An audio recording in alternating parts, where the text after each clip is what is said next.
Hello everyone, কেমন আছো? আশা করি সকলে সবাই ভালোই আছেন। তো আমি এখন রয়েছি জয়গাঁওয়ে। এখান থেকে যেখানে রয়েছি এখান থেকে 200-300 মিটার পরে বর্ডারটা পড়ে, মেন গেটটা পড়ে। তো আমাকে যেতে দিবে না, কারণ আমি তো কোনো আইডি কার্ড নিয়ে আসি নাই, আমার শুধু লাইসেন্সটা আছে। তো এটা দিয়ে যাওয়া যাবে না, কেন অরিজিনালটা লাগবে, তবেই যাওয়া দিবে। কেন মোবাইলে আমার আছে অবশ্য, কিন্তু মোবাইলে হবে না, যেগুলো অরিজিনালটা দেখাতে লাগবে তবেই ভিতরে ঢুকতে দিবে। তো আমাদের এখানে চেম্বার আছে, সারের চেম্বার আছে, যে দেখতে পাচ্ছেন এটা হচ্ছে এক্সরে করে হবে। এই জায়গাটা শুধু এক্সরে করে।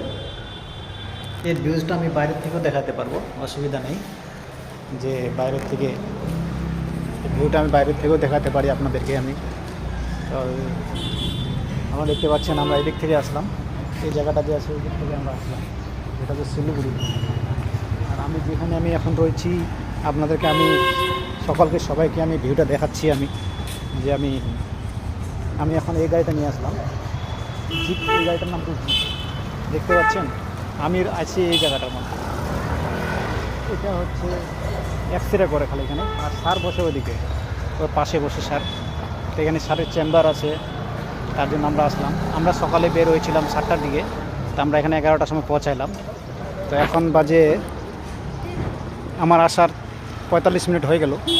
এখানে 11টা পৌঁছাইছি, এখন বাজে 11টা 46 মিনিট। তো 45 মিনিট হয়ে গেল অবশ্য। তো এখান থেকে ভুটান বর্ডার হচ্ছে 200-300 মিটার, বেশি দূরে না। আমি ভাবছিলাম মনে হয় 1-1.5 কিলোমিটার। 1.5 কিলোমিটার যখন আমি জিজ্ঞাসা করলাম, তখন বলবে না, এখান থেকে কাছেই। তো 100-200 মিটারই বললো।